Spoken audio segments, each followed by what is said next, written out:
Just the fact that you're aware that you don't know where to start means that you have started. It means that there's something signaling in your spirit, your body, your mind saying, ooh, something is not sitting right.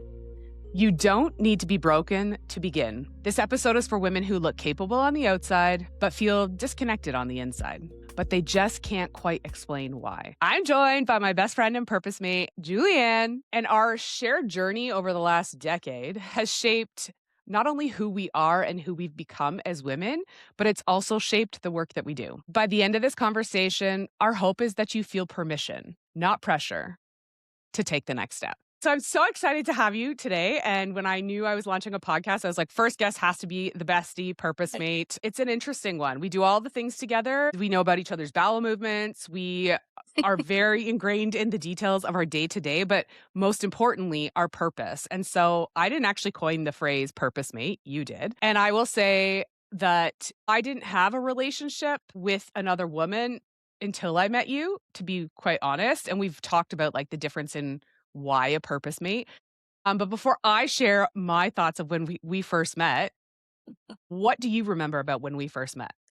I was thinking about this for a minute because I don't want to go based off of what you've always told me of how you Yeah, remember that's us true. meeting. So I'm trying to be mindful. I think there's two things that come up. One is obviously you and I worked at Wings Maternity Home, and that's for women at the time, teen moms or single moms being pregnant and or just having a baby and being able to go there for respite and care and support. And I remember going to a Wings gala.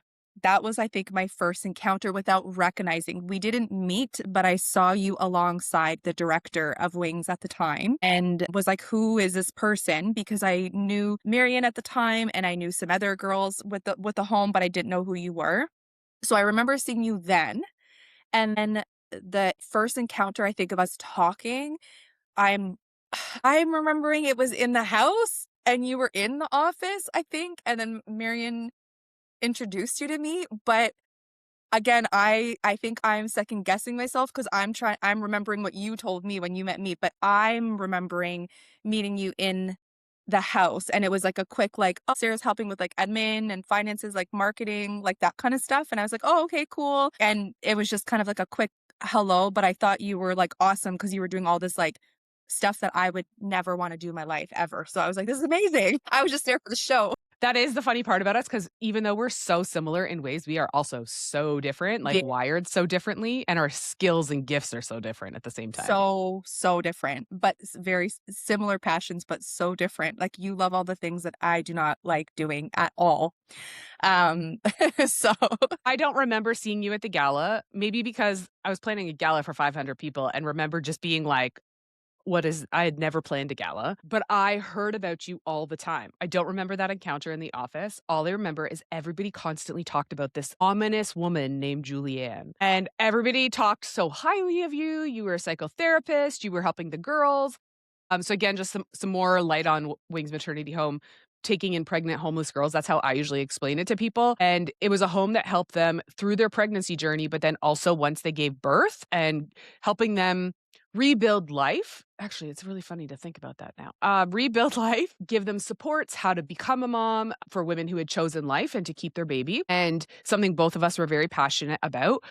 But you were the psychotherapist that would help and come in and intervene and support the girls in that capacity. And again, I was doing admin, fundraising, marketing, and I just fell in love with the mission of the organization and was like, however I can help. I actually started to help with the gala and it was all like manual labor in terms of like right. putting gift bags together. And because of my back issues, I could not help. And I was like, what else can I do? So I just started following around with a notebook. So our roles were very different. And then I just remember Julianne. I was like, who is this girl? And I remember the first time I laid eyes on you was at a wedding at the home, and you were wearing a fluorescent yellow dress that was yellow and black. And you Yes. had a bun, like a Yeah. ballerina bun. And I Yeah. remember seeing you and I was like, oh my gosh, she is gorgeous. I don't know if I've ever seen somebody who was so beautiful. And I was like, she would never want to be friends with me. That was what I thought back then, right? This was a decade ago, like Mhm. literally. But that was my first like encounter I felt with you, but I was just like, she's just so beautiful. D- um we just sort of like naturally started like to talk every once in a while, but it was like Yeah. super low pressure. I had started attending the church that you were going to, so I would see you at church. But then we went for, I think the first time we did something, we went to Eastside Burials for, Yes. was it my birthday? It was something. Or it was just to get to I know each other. And that was know our it was first conversation. it was just to get together for our like, I think because we kept interacting and we know Yeah. we knew we were both at Wings, and I remember being like, "Let's just get to know each other." Yeah.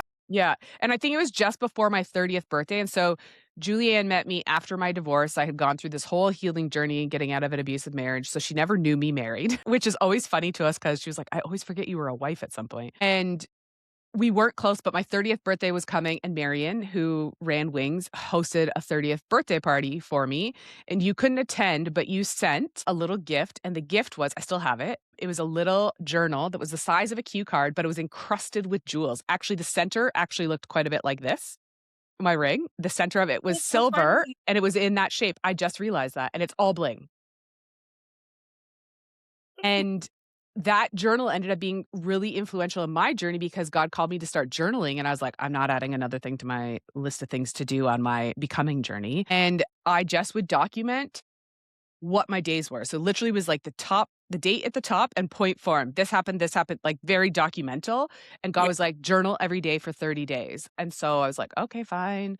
And so I did that. But by the end of it, I then started journaling out and flushing out my feelings. And then journaling became my way to Mm. let out what was inside, became a really big part of my healing journey and one of the tools that I still use today. But by the end of it, I was like processing the emotions, getting things out. And Yeah. I like literally filled it up to the back page on the 30th day. And so it was so cool that like even with hardly knowing each other and just meeting each other, those little pieces and interactions that really helped me in my journey. And so I always joke, I'm like, my best friend's a genius, like Oh my god. an emotional genius. And I have a therapist as a best friend, which has its positives and negatives because she can see through all my BS. Like she can call me out. I mean, it's for the best, And vice but versa. true.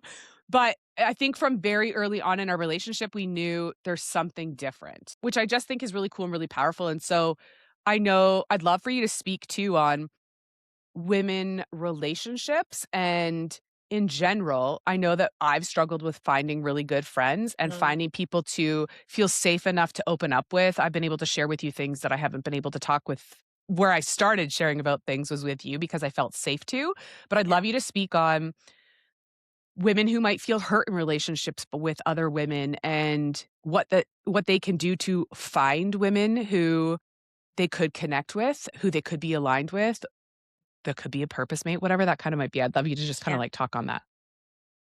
You know, I'll say this, I didn't realize that I didn't have a lot of close girlfriends Mm, until a decade or 5 years or 6 years into our friendship, and I'll mm, explain that, and it's in relation to what you asked me because I've always been a very social person, probably why you always heard my name, right? Because I was very true. social, I was very, like, I was a social butterfly, so I had a lot of people around me, a lot of friends, not minimizing that I had, like, my one, childhood best friend to like I've had close girlfriends. I had another close girlfriend in church. Like I had close girlfriends, but I didn't recognize that I wasn't there's a quote that says like you can only go as deep as you have Mm. gone yourself. And I think that when we became friends and, we called each other, I don't even remember coining the Yeah, I don't even remember I what didn't happened. remember I didn't think it was me. I thought it was you, but maybe it was me that said it. But either way, um, but for purpose mates, I think that in that, it was me recognizing, like, the conversations that we were being able to have at a really natural pace and Mhm, without struggling or effort and and just communicating, it made me realize like, oh wow, like I'm sharing more than I really recognized that I was sharing in different places. And I think that in terms of relationships with women, it can be hard because we always want to, I think from when younger Julianne in my 20s to like now, I think it's different and it's evolved, but I think that a lot of people have a struggle to go deep and be vulnerable because mhm. you're scared. You want to feel like you have it all together. I am the picture. for that because I always wanted to feel like I have it all together. Mhm. I'm okay. I'm fine. It's okay. Mhm. And without even realizing it, not like I was consciously trying to do Yeah. it, Oh, but that's been 100%. like right? It was like the Yeah. theme. And so when you're trying to do that all the time, that's a lot of freaking effort. It's a And lot of pressure. emotional exhaustion. It's a lot of pressure. You want to feel like you're keeping a reputation and you don't even know why you're doing it. So for a Yeah. lot of women, I think that's one side of women. Then there's the other side of women that have been hurt, I think, and Mhm. have been, like, yeah, I don't know, maybe they grew up and they were bullied, or maybe they had a good girlfriend and the girlfriend betrayed them, or, something happened and then now they're like, I don't want to be close to women. Like, I don't, I hear that all the time. Like, I Mhm. don't have good girlfriends. I don't want to be close to women. And that does come from a place of hurt and pain. And I think that being open to one looking at ourselves and saying like, why is it that I'm not allowing myself to be Mhm. vulnerable? Why is it that I'm not allowing myself to get close to somebody? It starts with you, but then secondly, I think it's recognizing um you sometimes have to step out and put yourself out there. And I think with you and I, circling back to this Yeah. piece, is that I sprinkled things without recognizing I was True. sprinkling things. And I still do it now. And you know Yeah. that. And I don't Yeah. even recognize I still have to work through that now. And it's not because I don't feel close, it's because Mhm. I still have to recognize, like, it's okay to be vulnerable. Like, you are safe. You're okay. Mhm. No, like, you're not going to be judged. Even if you are, that's a mistake sometimes, and that's okay. Like, Mhm. you just keep going. So I think that when you look at, for women that are listening to this and they're like, I don't have a good girlfriend, or we hear it all the time. Sarah and I hear this a lot. Not that we're like, the picture perfect like friendship or anything, but like we hear it all the time where people are like, "Oh, I wish I had a close girlfriend," or "I wish I had Mhm. like a purpose mate," or like, "Why don't I have friends that like support me like that?" And I was like, you know what? You probably do. There are probably people around, but sprinkle, sprinkle a little bit of information and It's see like how that testing the waters. yeah, like see Yeah. how the person reciprocates, but also do what you want people to do for yourself. So Mhm. that was important to me. So when you and I started talking, it was a lot of I remember from my perspective, you can tell me, but it was a lot of me probably in protection too, but I was asking you a lot of the questions and I was trying to be a safe ground for you. And I was trying to be a place where you could talk to me and say those things. And so sprinkle to test, but also be open to being that person for somebody else Mhm. because you can only go as deep as you has gone yourself. So if you are not allowing Mhm. yourself to curate an environment, to ask questions and make the person feel safe, how do you expect them to do that for you? And That's if they such a good can't point. right?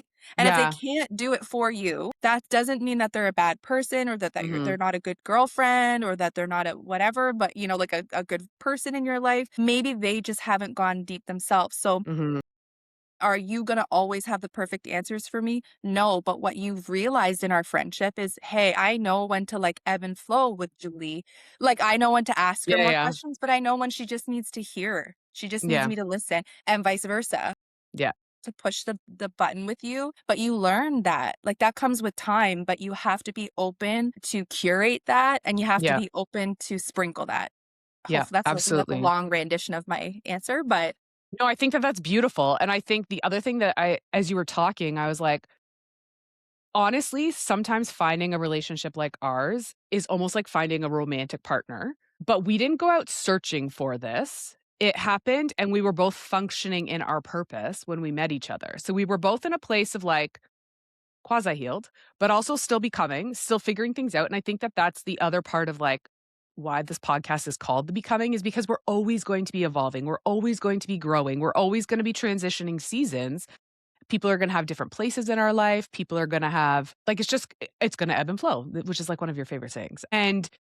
And so we're always becoming, but at some point we were just existing, showing up, focusing on our healing, mindful of those things, but also trying to become the woman that like we felt God had called us to be in an environment that God had called us to be as well. And so I think it's just like when you're looking for a partner, like I'm single, I'm very open to finding love.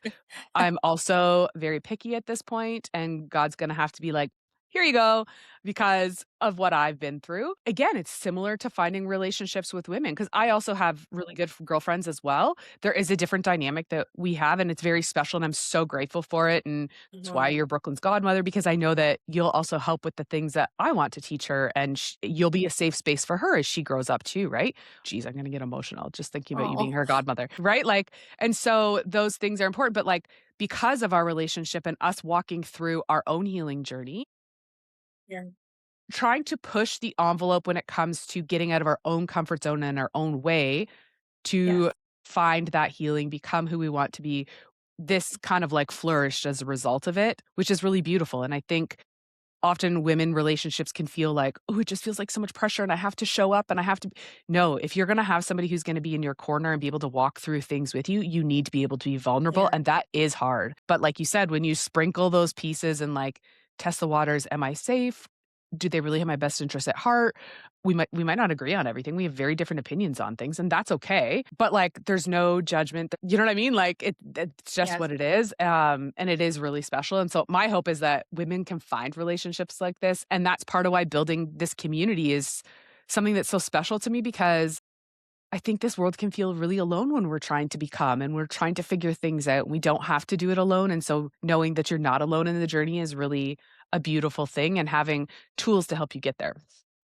Can Um, I yeah, go ahead. add in that piece too? Yeah. I'll say that, like, when you're kind of developing and you're trying to have friendships with people too, like, I think it's important to also recognize, like, you're not my everything to Mhm. everything and Yep. vice versa. Because sometimes people wanna do that too, right? They wanna latch and they're like, "Oh my gosh," but, like, I'm trying to think of an example. I don't mean we do a lot together, so but, like, I might go and, like, have a travel buddy versus like a group of girlfriends that are like the dinner date girlfriends Mhm. or the like, you know what True. I mean? Like, but if we're talking about like life and purpose and those pieces, it's like, okay, that might be us, or I mean, we do all of that. But just Yeah.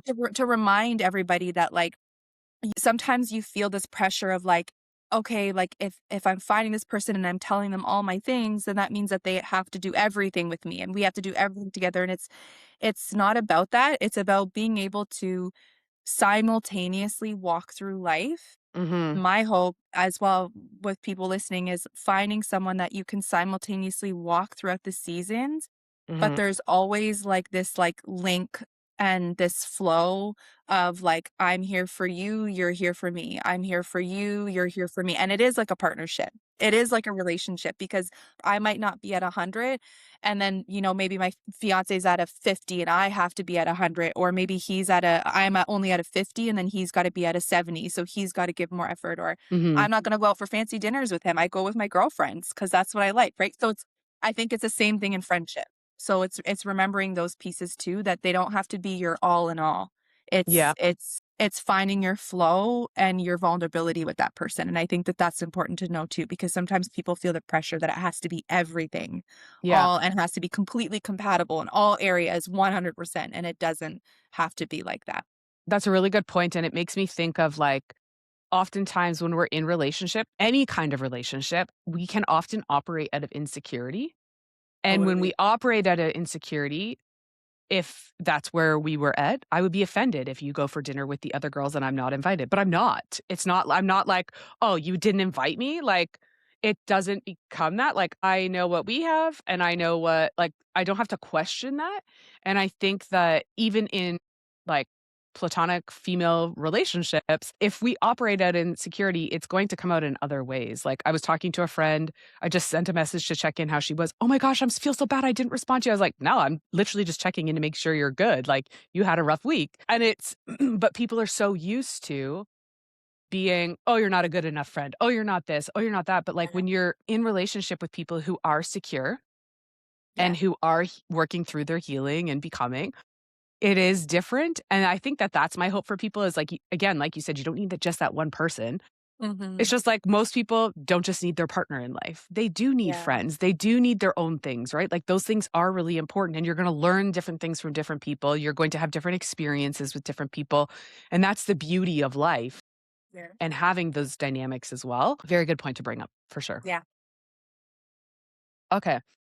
So let's get into a little bit about your becoming. I mean, I know all the things, but I'd love for you to share about what your becoming has been. And I know that there's been different seasons of it. So, whatever you want to share about, if there's anything that comes to mind specifically about things that you've thought about in becoming, like, I'd love to hear about that, your recent kind of like getting through some difficult things and what that becoming has been like. Or if you want to go back further, totally up to you. Let me break it down in themes. That's probably the easiest. There's the therapist in her. Yeah, I 'cause this is what I'll say, like, we can get really stuck on, stories, and then that's and I'm Mm, this is my rabbit trail to this, because you can get really stuck in stories, and then there's you all of a sudden believe you are that story, and then you can go through your whole life thinking you are the victim to this story, and then it mhm, just continues on and on and on. So, with that said, I'll talk in themes because I think that's the easiest way to kind of navigate my becoming so far, and I'm still becoming, but how I would theme it is everything that I'm passionate about helping women with is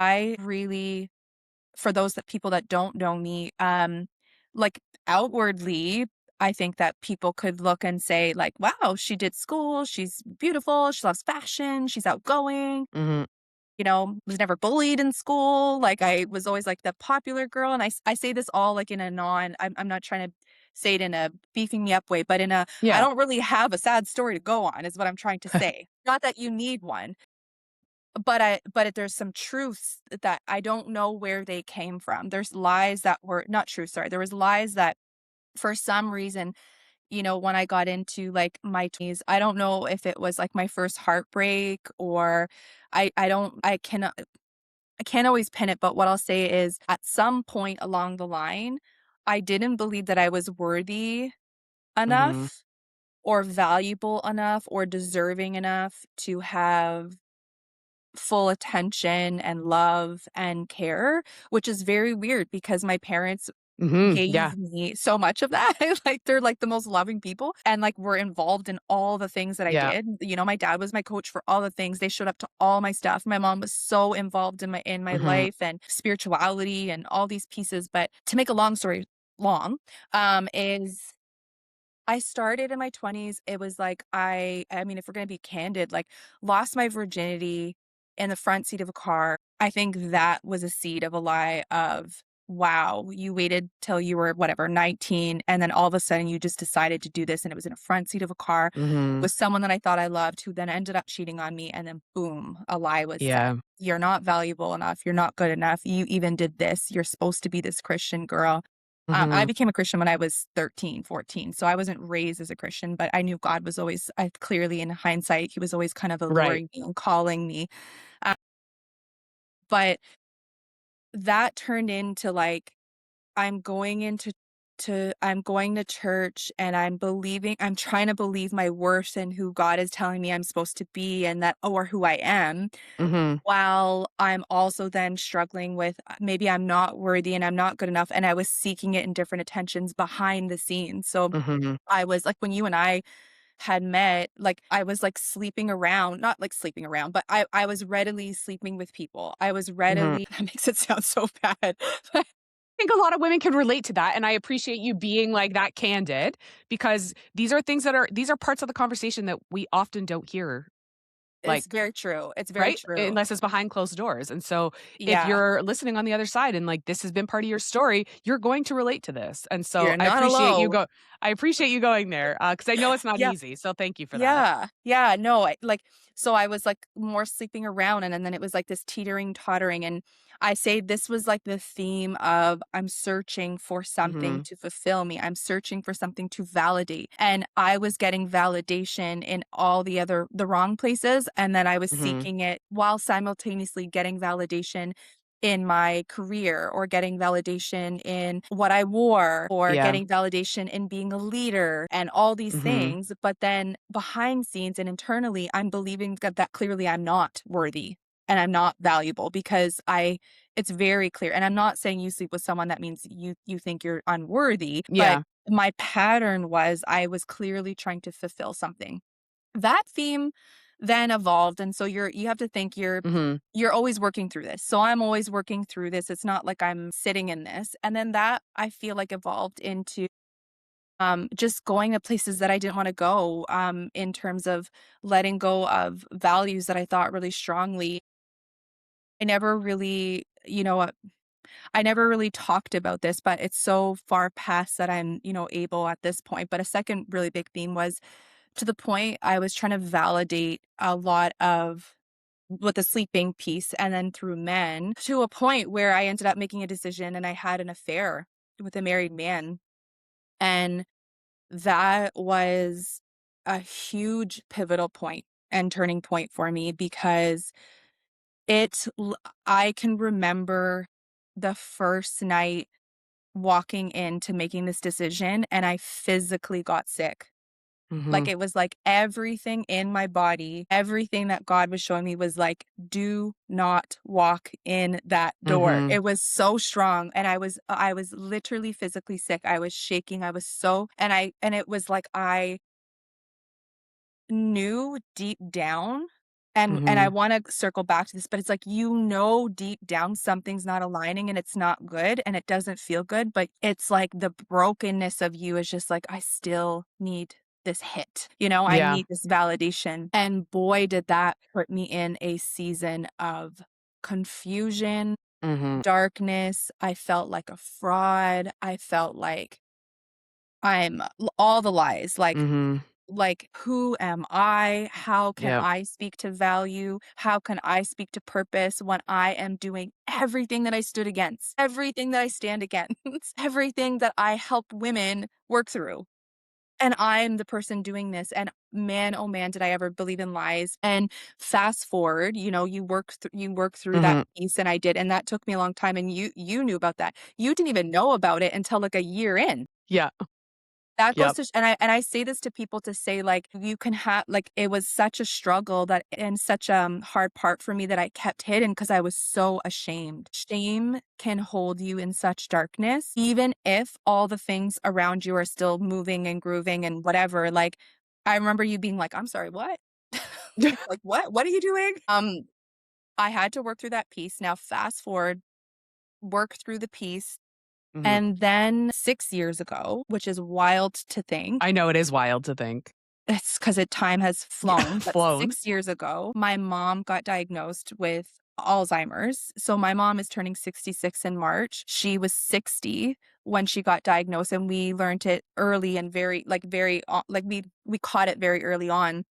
And so I'll call this theme of my life grief Yep. because my mom is and was I don't wanna get upset, but she truly was, and it's hard 'cause It I is, don't yep. feel like she's there anymore, but Yeah. she was my best friend, Mhm. and my mom was the person that, brought me to church. My mom became a Christian when she was going back to school in her late 20s, 30s, and or 30s, in her late 30s, so probably which is funny around the time like now, because Actually, I think yeah, that's wild, right? actually.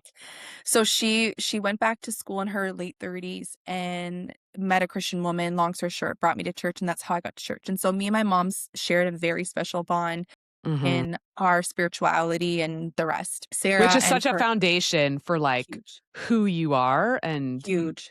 how you've become who you are, right? Like, it's such a big piece of it. Huge, and my mom, she was someone that so many women could relate to because she was so real, and I think it's a huge part of my DNA and why people are like, "I just feel so like I can just tell you everything and anything," and my mom was like that. My mom was like the teen moms at or just the moms at the maternity home at Wings where we work, like, even now, 6 years later, still message me and say like, "Oh my gosh, I saw your mom just a few years ago and she was taking me out for coffee." I'm like, "What?" Mhm. So fast forward, I didn't acknowledge the pain that I was going through, Mhm. and these last 3 years were whew, A doozy. it was a hard season. I gained, I wanna say, like, 60 pounds. Mhm. I was drinking so Mhm. much. While simultaneously, all these things are happening. Like, I'm getting a home, I'm getting advancements in career, Yeah. I'm like, tons of advancements in Major things career, happening. like, major things, like, all these things are happening around me. I got engaged, like all these things are happening. We're getting into to home, and then all of a sudden, oh, and then I tore my ACL. And so then I like, And you're like down for the count. yes, had to get surgery. And then like all these things are happening, all these really hard things are happening. And I'm realizing I can't get out of this funk and recognizing like, my gosh, I'm functionally depressed. I am, Yeah. and me, the therapist, not recognizing like I could not get out of this funk. I was doing all the things that I had to do, but at bare minimum, just functioning by, Mhm. and was so depressed because I was grieving my mom. I was Yeah. grieving where I thought I was going to be. I was grieving who I thought I was. I recognized that in those 6 years, the lies that I had believed in about my self-worth and my Mhm. purpose and who I was because of the affair, because of the choices that I've made, it really, really took a toll because Mhm. as we'll talk about, it's all connected. And what I was suppressing showed up in my body. My ears were swelling, my That's a nose was yeah. swelling, my immune like, all my immune remember my like, you know this, my ears, like, just like, it was like an autoimmune and they couldn't figure it out, and Yeah. it was all inflammation, and it was because I was drinking so much, I was, like, just eating whatever, like, Mhm. I was isolated, I wasn't dressing up anymore, didn't wanna go out, I didn't wanna be filmed, I didn't wanna really like, I was so isolated, and that is everything opposite to who I am. Yeah. Everything opposite. Everything. Yeah. Literally, like, Yeah. it's unrecognizable, but I hid it very well. People could see. I'm Yeah. not blind that people could see that I was gaining weight or things have shifted, but I was hiding myself very well because I was so grieving, and so to say, when I talk about my becoming is, and we all have themes of this in our life, but for me, it was like my worth, which then Mhm. impacted my body because it's all attached, which and then impacted my belief of my purpose and who I Mhm. was. And it was these themes of I'm not good enough, I'm not valuable enough. And then my actions showed it. And then to top it all off, like literally, like the grief and the loss and Mhm. the depression consumed me. Almost, I feel like it's like the enemy knew, for all my believers out there, whether you're a Christian listening to this or you're not, but, like, there are always forces working for and Mhm. against you, and for me, it was like, if the enemy could keep me complacent, not even in a really dark place, but just keep me, like, complacent, like, Mhm. "Cool, she's gained weight, she's depressed, yeah, work is going whatever, but she's not functioning in her purpose, she's not believing her worth."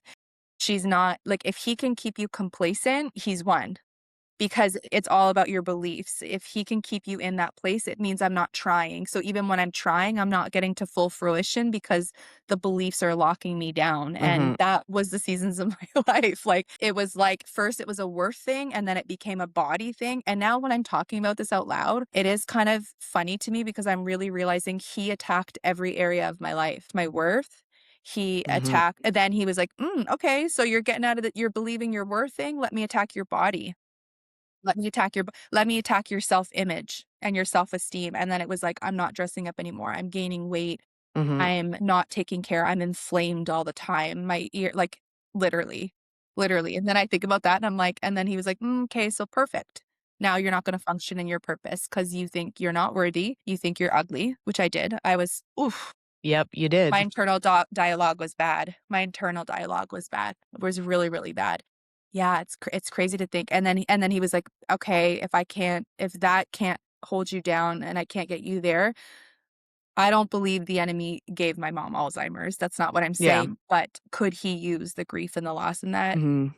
percent to say Yeah. you're alone, doesn't matter anymore, you don't have anybody by your side, Mhm. you don't have that maternal instinct, like, you're the only Christian in your family now, like, so don't even bother, like, they're all gonna believe that God is not real, look what's Yeah. happening to your mom." Yeah. So those are all my seasons. I'm glad you did them in themes because Yeah.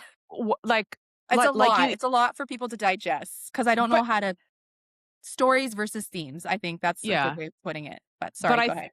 think that, like, even when you describe, like, your childhood, right? Like, you weren't bullied, you didn't have, like those were never things that you questioned. Like, what I knew of you was you were the sexiest thing that walked on the earth, And you like exuded it. And then I watched you not. And it was like your identity completely shift as a result of all of these themes. But I think that that's what women can relate to. So they may not, just like you didn't go through the bullying I went through growing up, but you can understand the lies that I believed because of the themes that were happening in your life. Right. And I think that when you speak in themes like you just did, if you're listening to this, you can relate in some capacity. You may not have walked down the same path. You may not be grieving the loss of a relationship with your mom. You may be grieving the loss of a relationship. Like, you know what I mean? Like, I can relate to understanding and get super emotional about your mom because our moms were close. And my relationship with my mom is very similar to your relationship with your mom. So I can understand that. And I think that that's why women sharing their stories is so powerful because that is a way that we can connect. But I think that that's also why you are so gifted in doing what you do because you can speak in themes Mhm. for women to understand, process, Mhm. heal so that they can become all that they desire to be and what God desires for them as well. So speaking on that, I'd love for you to share a little bit about what you actually do with women. So you recently Mhm. launched a new program, your signature program. It's a 3-month coaching program. I know all about it, but I've also watched you walk through it more than Mhm. once. And I know that I mean, I'm pretty blessed. You've walked me through it multiple times as Mhm. well. And so I have the benefit of working with you without formally working with you. And I always say to Julie, I'm like, I don't know if I would be where I am if I didn't have her in my corner because even as I've started recording the podcast, got so inside my head, I was like, I can't do it. I'm just going to delay it. She's like, you can do this. You were meant for this. Like, even in just those still quiet moments of freakouts, right? Like, I've had you to hold my hand or push me along, right? And when I was doing TV and when I was opening gyms and like, you were Yeah. always beside me. And so I was like, okay, I can do it. She's here. She's taking deep breaths. Like, if Brooklyn is freaking out, my 4-year-old, I have to get her on my chest and I take deep breaths with her so she can get in sync with me. And that's what you've been for me to help me regulate my nervous system. And Yeah. so it's a lot of the work that you do. So I'd love for you to share what your support looks like, what your program is like. By Yeah. all means, the work you've personally done in your own journey has helped shape what you have been trained in, but also how you function and how you coach and are a therapist. Yeah. Yeah. So, in this whole process, for those that don't know, so my background is I am a registered psychotherapist, but I'm also a personal trainer. So, I also trained women physically for more than a decade now. And, we didn't mention this, and this is, I'm gonna point this out too, is that throughout all these seasons of my life, life was still lifing. So things were hard and I still had belief systems. And this is what I hope that people when they're listening to this is recognizing like it's not a like linear thing. It's And true. things can happen simultaneously. Like purpose can still evolve and move while there's still these themes of like disbelief and worth and grief and like all the things. And so amidst all this, I was running events Mhm, for women, was trying to still function in the passions that I had, that the fires that I knew. I was created a workbook around purpose and meaning. And mhm, so I was what I wanted to do in the signature program and where I am now in coaching is that I wanted to amalgamate all these pieces because what I recognized was I was doing all these pieces that I believe so strongly about to help women, but I didn't something didn't click, which is funny for me to think about now, but all of a sudden it clicked. It was like, oh, hello, hi, put them all together because this is what you needed, Julie. Like you needed this when you were grieving. You needed this when you were feeling lost. You needed this when you were stuck. And that is what I did. So when I was in this grief period, and I think about it even now too, like in my other themes, I didn't mention too, like I was cheated on several times in my relationships. mhm, And that too is kind of shot when I think about that. I never really thought about that, but those were also really mhm. big hits to my system of my worth and my value. And I'm sure there's a lot of women out there And that your can nervous relate to that. system, Oh my gosh. Oh my gosh. which I relate to. So much to my nervous system. And it was So to fast forward now in this season, the coaching program is all around the reason why I call it signature is because and I use the talk of like sign, seal, deliver, which is the concept of bringing mind, body, and faith all together. So Mhm. when I'm working with you, my goal is to look at what is the state of the nation, so to speak. What's the lay of the land? What are the beliefs? What are the themes? What are the anchors Mhm. that you believe in and function in? And then once we identify those, let's look towards what are the passions and the fires? Who is the Mhm. woman that you desire to be that you know you are, but for some reason you just can't get to? Mhm. Or maybe so much trauma and so many things have happened to you that you don't even know that there's a possibility of more potential. And so the work is let's look at the lay of the land using a combination of, I can't in coaching can't say that I'm providing therapy, but it's certainly therapy informed because I'm a registered psychotherapist. Mhm. So we're looking at what's underneath the surface, the lay of the land, then we are looking at what is the future possibilities. And I, as your coach, am helping you narrow in that gap. So Mhm. all the things that are feeling so far away from you, I'm there to help you kind of narrow that closer and closer.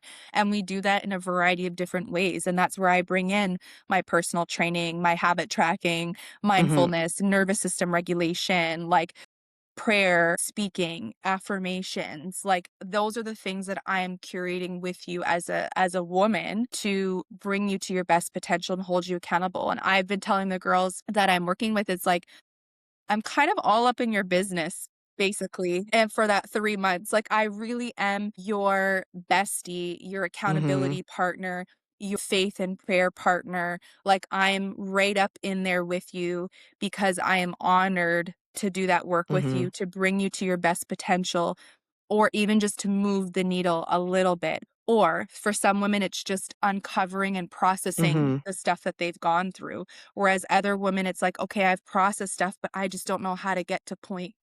I don't know how to get from A to B now, or I don't know how to, or I keep relapsing back into these mindsets. Help me. So Mhm. my work is 3 months. It covers mind, body, and, our spirit and our faith, and it's curated around the woman, evolving a variety of different modalities and skill sets, like, depending on Mhm. whatever she needs, but, you're working with someone who's been through it, and these are the things that I approach women with are the things that I needed myself to get me to the place that I am now.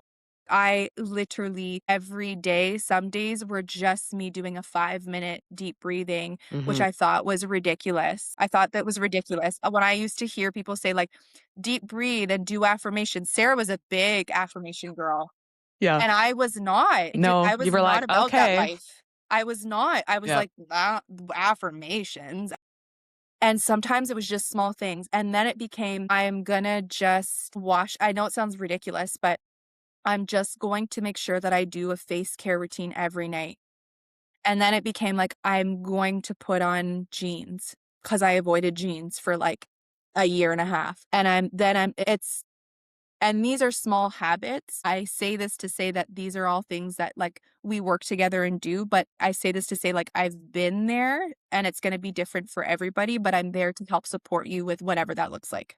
Yeah. And I love that, like, you've been there, which gives you the empathy, the insight on top of all of your training. And I think that that's a special thing about if somebody gets the opportunity to work with you because it's such a powerful combination. And then I would say the trifecta is also your natural empathy Mm. and just your caring nature. And I'm getting emotional because Everyone's crying. I've watched you support me, but I've also watched you support other women. I've watched you support our friends. I've watched you support the girls at Wings Mm. without judgment. And I think that that's one of the scariest things for people is like, somebody else is going to hear my inner thoughts and you're a safe space for those inner thoughts to come out. Like I've told you the things that should not come out of Yeah. someone's mouth and you're like, should you have really said that, Sarah? But like you're telling me that and you're like, I understand you. I'm not judging you, but like, we need to deal with this right at the same time. Yeah. And it's, I think for people to know that it is a safe landing space and, like, it's so confidential, and, like, even if you were working Yeah. with somebody I know, you can't tell me those things, like, Yeah, so I no. think that people are all often like, "Can I work with Julianne? Like, is she gonna tell Sarah?" She can't, like, she'd get in big No. trouble, so, like, those things Yeah. don't happen, and so I think it's really powerful what you offer, and it's so rare to find somebody who offers what you offer Mm. and really to help women navigate those difficult pieces where it's sometimes, like you said, it's like sometimes it's just uncovering. It's like Yeah. taking when you said it, I literally thought of like laying on the ground in the Yeah. dark and just being covered by a pile of leaves. And Mm. so you're existing there on the ground, but you're like, I don't know how to get up. And the first step is just that uncovering and Yeah. taking off those layers so that you can then decide Yeah. what direction you want to go in. What step do you want to take? What do you desire? Who am I? Who do I Yeah. want to become? And uncover those pieces. And then it's all those pieces that you talked about, all the work that goes with it. And I think the work is what scares people. I have Yeah. to go from this to this. And that is a very big like gap for people, Mhm. but Mhm. that's not the work that you do. The work is you're gonna go like this, and it's gonna be small little things. You're gonna go up, you're gonna go down, you're gonna ebb, you're gonna Yeah. flow. And it's all those small habits that are gonna be relevant for a person in their journey where they're at. And that's the thing is you meet them where they're at, and that's really, really Yeah. special. And I think it's a very unique program. If you don't follow Julie, she's at Kiss a Class on Mhm. Instagram. So go ahead and follow her. But check out her program. If this conversation has resonated with you, I'm in this place, and again, you don't have to be fully broken to wanna get somewhere else. You might just be in this moment of like, I just don't quite feel myself, or Yeah. I know there's more and I don't know where to start. And so having Yeah. somebody hold your hand to even start that process to help you unpack those things, unpack the beliefs that you think about yourself. I think a lot of the work that both of us have done has been unpacking those lies, Yeah. discovering and identifying the identity we have embraced, Mhm. having to transform to get to another place in identity so that we then have a new operating system. And I think that that's where a lot of the work comes from is that work in between, but then you also have to figure out how do I operate with this new operating system? Like I've Yes. had a complete transformation in who I am and it's like I have to show up entirely differently. My boundaries have to be different because Yes. I'm no longer going backwards. We're going forward. We are not going to be Yeah. like Lot's wife and freeze like a pillar of salt Yeah. because we're looking back and caught up in how we operated before. Yeah. And having somebody hold your hand through that process is really, really helpful, and I'm grateful as my best friend that I've had that opportunity to do that with you, and I think anybody who gets to work with you is, like, really blessed and set up for success, like, I really do I believe agree. that. I I wanna can I add one Yep. thing? Yep.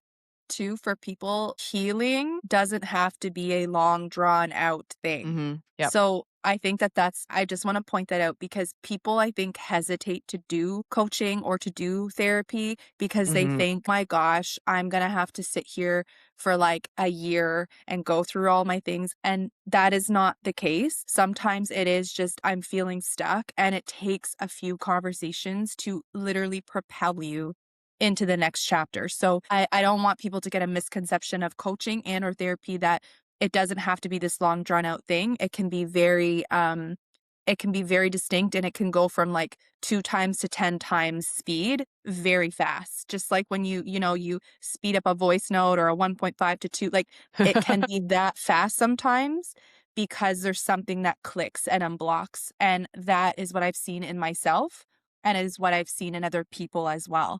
So if there's hesitancy, just know, like, if you feel that pull or you feel that something is resonating in your heart and you're like, I want to do something, but I don't even know what it is. I don't even know why I would reach out. I don't even know what to say. Reach out, Mhm. like, do something about it because that's where we can just take a little bit of mirror. And I think my heart and passion is to just, not literally, but in my mind, I picture it like just taking my hand and just putting a gentle hand on the areas of your body and your heart and your spirit that maybe you don't even recognize, and we just create a really soft moment for that spot, and then we start to do the work and whatever that looks like, and it's different for everybody. So just know there's nothing timed. I've Mhm. propelled in seasons and then other times have been longer, but everybody is different. And so, yeah, reach out.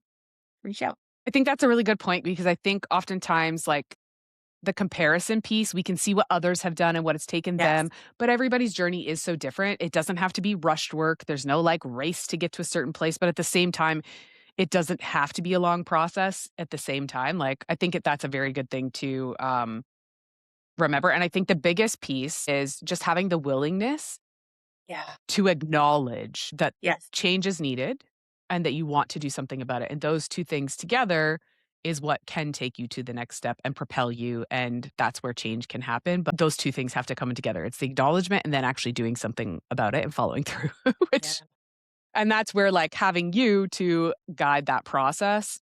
And then also recognizing there may be times in that where you're like, oh my gosh, this is just too much. I can't do anymore.